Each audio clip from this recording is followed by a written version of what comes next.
Labdien, sveicināti mani skatītāji. Vakar no 22. līdz 23. es vienkārši nevarēju aizmigt.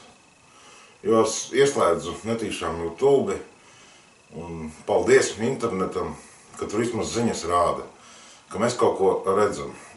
Vakar Maskavā, Krokus City, ļoti liela atpūtas bāze, gan ar kinoteātriem, gan ar kinozālēm, gan ar visu.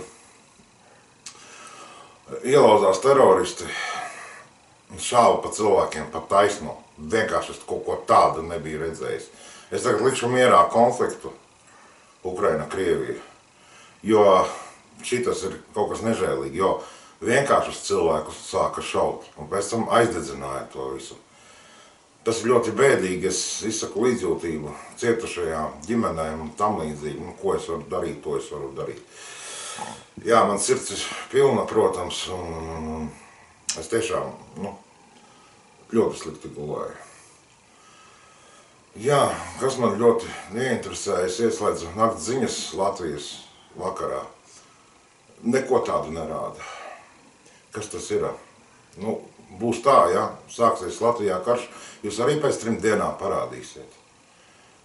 Tas ir nežēlīgs teroristu uzbrukums parastajiem cilvēkiem. Rāda gan CNN, gan BBC. Kāpēc mūsējie nerāda? To es nesaprotu. Jā, tas bija nežēlīgi un es vienkārši nesaprotu. Tiešām internet televīzija ir pāraugusi parasto televīziju. Piedodiet, bet jums bija jāparāda. Tas ir jārāda, tas jārāda cilvēkiem. Jūs parādīsiet varbūt pirmdien tikai, tad jau viss būs noticis.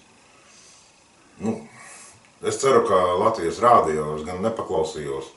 Es ceru, ka viņi deva kaut kādas ziņas, bet, jā, Latvijas televīzija padomājiet, tiešām, tas ir jārāda. Ir jāzina cilvēkiem viss, kas notiek pasaulē. Jā, tad es ceru, ka tos teroristus noķers un ka tas neizdegs kaut kādā citā konfliktā.